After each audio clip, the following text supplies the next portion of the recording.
Addiction. What's the first thing that comes to your mind when I say the word addiction? You might probably connect it to things like drugs, alcohol, vapes, cigarettes, or other addictive substances. But you might not be thinking of one that's dangerously close to you and so obvious, yet so subtle that you don't even know it's an addiction. And that particular thing is none other than your phones. You just might have it in your pockets or in your hand at this very moment right now. Well, I'm not gonna be just talking about our phones today. I'm also gonna be talking about smartwatches, iPads, laptops, your TVs, heck, even your calculator. These are all technologies, and we use these things every day. We rely on these things, and our societies is basically like made up of these things. Let me guess, what's the first thing you do when you open your eyes and wake up? You probably reach for your phones, right? Before you even wake up, you're actually waken up by your phone alarm. And you might grab your phone to turn it off, turn the alarm off, and then check your notifications.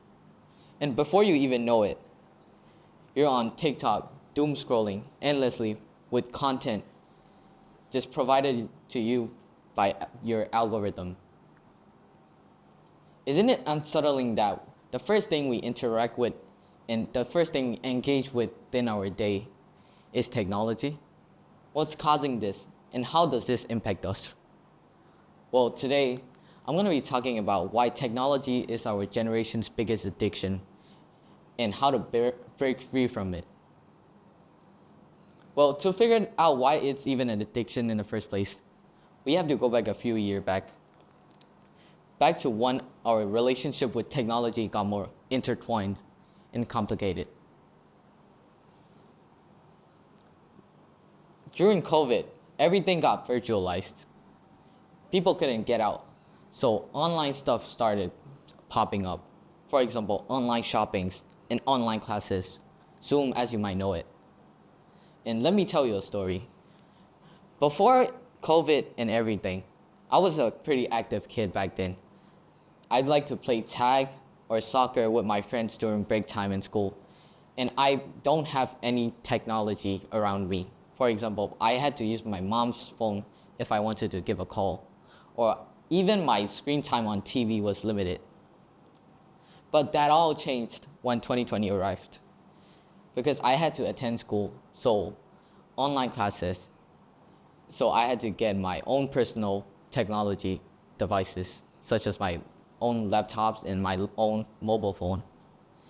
And I was curious and bored as well, so I decided to figure things out. I decided to learn and explore things in what's in a laptop and like what can I do with it. And it got to a point where I just sat in front of my laptop 24/7. And before I even know it, I was waking up, running to my setup, and sometimes I'd even fall asleep on my setup. And I got scolded for it. And after a point, it made me reflect upon myself, like, why am I doing this? What's causing me to sit in front of my laptop, glued to a screen? Well, I did a bit of research and found out that the culprit was none other than addiction. Well, how do we define addiction first of all? Addiction is the overuse of something or overdoing something while knowing that there's a harmful consequence to it. So first of all, how do we define addiction? Addiction is overdoing something or repeating an activity over and over again while knowing that there's harmful consequences to it. So, how is technology addictive, you might ask? Well, if you get behind that, into the science, there's this hormone called dopamine, and it's the root of the cause. Dopamine is also known as the happy hormone, and a study from Harvard Medical School by Stephanie Watson shows that it's a pathway to pleasure. Whenever we do something, we get dopamine. When you eat, you get dopamine. When you walk, you get dopamine. When you work out, you get dopamine. Every activity you do gives you dopamine. But here's the thing, the amount are not the same. For example, take a look at this. This is what it usually look like. The amount of effort and the amount of reward you get from the system is the same and equal. Like, for example, you study and you get the amount of grade that you studied for, and it's equal to it. But for technology, it's different. Because when you pick up technology, the effort and the reward system is uneven. Whenever you like a post, whenever you scroll to another content, whenever you comment, it gives you a spike of dopamine, and your brain keeps wanting more of that. So technology has made it effortless to get the dopamine, and it becomes a cycle of reward and reward and reward, and it keeps repeating. That's what makes technology so addictive. Well, dopamine is a good hormone, but using it or abusing it in this way is what makes it bad. So what's this costing us? Well, obviously it costs our time. Take a look at this, for example. We have 24 hours in a day, obviously. Let's take an estimate of 6 to 8 hours that we sleep. So that's the waking hour and that's our sleeping hours. But according to a research from Data Portal, we spend almost 1/3 of our waking hours just spending times on our screen. That's nearly 6 hours on our screens in your mobile phone alone. Well, it's not just costing us our time, but there's more though. It's also costing us our mental health. Well, we have to socialize as human beings. That's one of our needs. And technology has prevented that from actually socializing in real life. And attention too. We lose our attention span due to like the short form content we consume. And lastly, our humanity. It is said that from a research from Pew Research Center that 89% of people actually use their phone in social gatherings. That means like hangouts and family gatherings. They're just on their phones and not connected to the real world. It's almost as if we're not humans. It's as if we're trapped as well in this technology bubble, and as if we're glued to a screen. But there is a way to break free from this.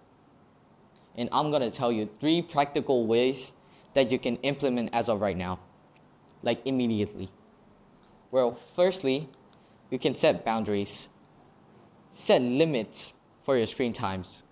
You can use an app and that will limit your screen time. Or what I recommend you do is just use your self-control to actually limit your screen time. By using your self-control, you're not only limiting your screen time, you're also training your mind for endurance. And what I mean by that is you could just have a tech-free routine where you wouldn't use technology for an hour after waking up or before going to sleep. Well, then you would have free time without technology at all.